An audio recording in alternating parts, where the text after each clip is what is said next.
os sistemas de integração lavoura-pecuária e lavoura-pecuária-floresta já ultrapassam 11 milhões de hectares no Brasil.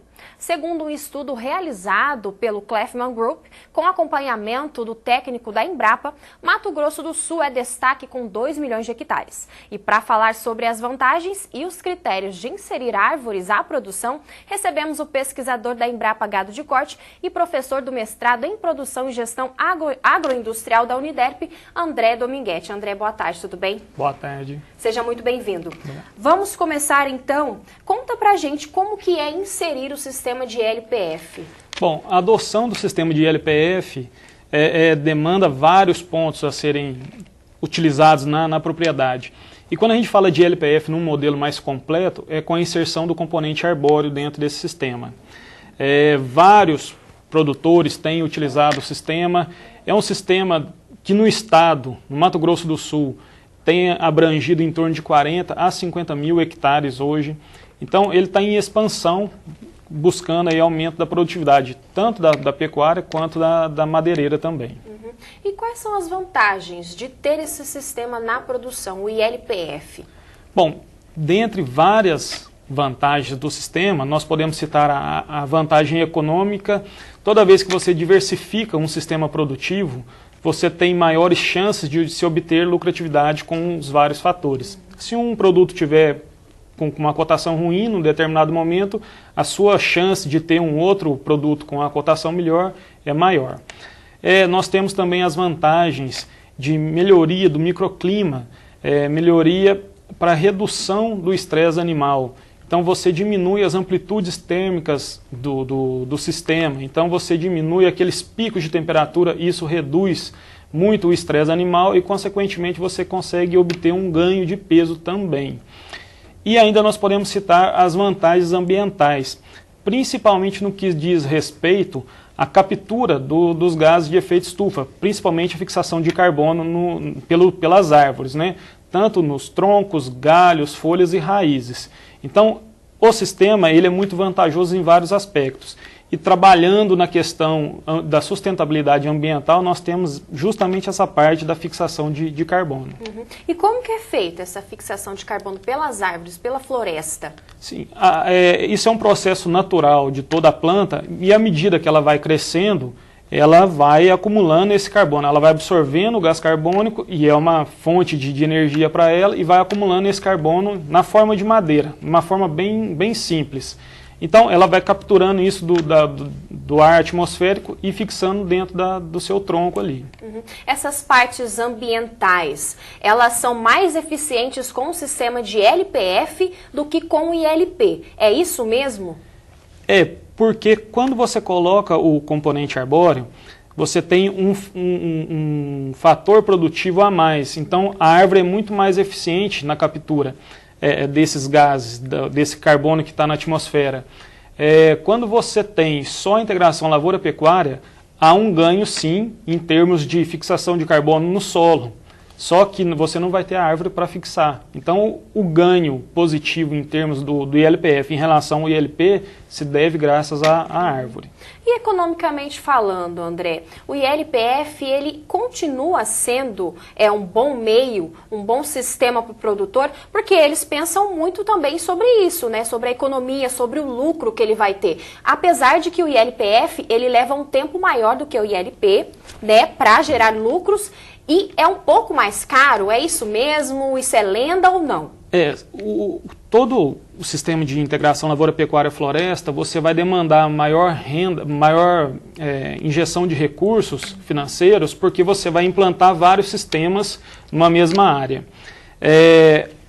Quando você adota o sistema de integração lavoura-pecuária-floresta, você vai adotar um ciclo de 12, 15 anos a depender do crescimento, da taxa de crescimento do componente arbóreo. Mas no final do ciclo, você vai ter um ganho positivo, sim, em termos de lucratividade, principalmente pela venda das árvores. Então, no final do seu ciclo, você vai vender uma madeira de boa qualidade, toras para serraria, para produção de móveis, produção de artefatos para a indústria civil, e você vai obter uma lucratividade muito maior. Então, a questão do custo de implantação vai ser maior? Sempre, porque você terá vários componentes a serem implantados. mas no final do sistema, do ciclo produtivo, você vai ter uma lucratividade maior sim. Então realmente vai ser maior mesmo o investimento, porém no final vai compensar, né?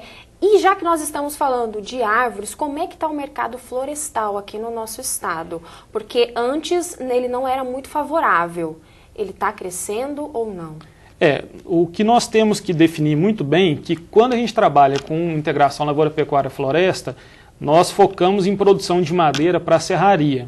Mato Grosso do Sul está inserido num cenário muito grande de produção de madeira, mas voltado ao sistema de produção de matéria-prima para papel e celulose.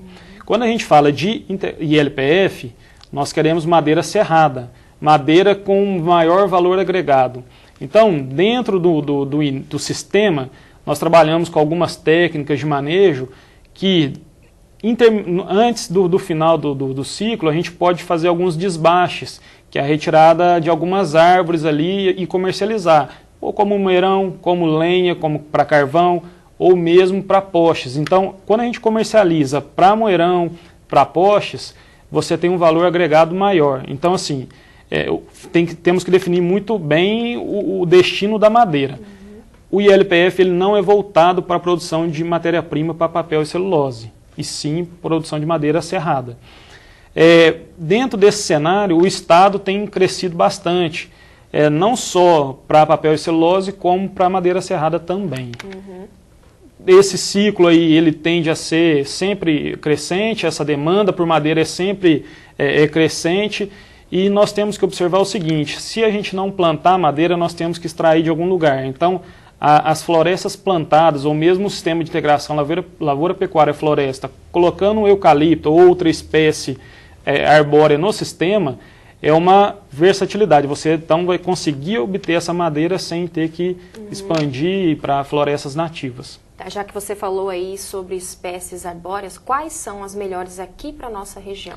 Então, todos os estudos têm voltado seus esforços para o eucalipto em função de várias vantagens dele. É uma espécie com um grande número de espécies, é um gênero com um grande número de espécies, possui uma grande quantidade de estudos voltados para a parte silvicultural, além de que você tem um retorno mais rápido do que outras espécies. Com o eucalipto, o pecuarista ele consegue retornar os animais para a área onde ele colocou as árvores em torno de 10 a 12 meses. Quando você trabalha com outras espécies, principalmente as espécies nativas, esse tempo vai passar para 36, 48 meses, até 60 meses. Então você tem um retorno de renda mais rápido com o eucalipto. E o pinus? É rentável aqui para a nossa região ou não? O pinus ele já foi muito plantado aqui na década de 70, e hoje o Estado tem colhido as últimas áreas com isso, trabalhado principalmente na produção de madeira serrada. O pinus ele tem uma certa desvantagem em relação ao eucalipto em termos de tempo. Como eu disse, nós vamos adotar um ciclo de produção do ILPF com o eucalipto entre 12 e 15 anos. Com o pinus, isso aí vai passar para uns 15 a 18 anos. Então, você tem um tempo maior desse ciclo aí para obter essa rentabilidade final. André, há um projeto de pesquisa, né, voltado para clones de eucalipto aqui no estado. Conta um pouquinho para a gente sobre esse projeto, então, para a gente encerrar. O Mato Grosso do Sul, com essa expansão florestal dele, importou muitos clones de outros estados, principalmente de Minas Gerais e São Paulo. Só que nós não, apesar de ter algumas condições edafoclimáticas de clima e solo parecidas com algumas regiões do estado, nós não tivemos nenhum melhoramento genético voltado aqui para as condições do Mato Grosso do Sul. Então isso foi uma demanda, principalmente do setor produtivo, buscar quais clones que estão em uso aqui são mais aptos à produtividade em determinadas regiões do estado. Porque em alguma determinada região o clone A pode ser muito produtivo, mas numa segunda região ele pode ser pouco produtivo e inverter, um clone B muito produtivo em um lugar e menos produtivo em outro. Então, com isso, qual que é a nossa preocupação com esse projeto? É buscar os clones que mais se adequam em termos de produtividade, resistência a pragas e doenças a determinadas regiões do estado. E rapidinho, então, só mais uma, André. Como que o produtor rural ele pode identificar se a propriedade dele está apta a receber esse sistema? Toda propriedade pode ou não? Na verdade, toda propriedade ela possui aptidão para o sistema. O que é muito necessário é fazer um planejamento, verificar a viabilidade econômica em termos de mercado. A colocação do componente arbóreo, lá na frente você precisa vender, assim como você vai precisar vender a carne e a soja.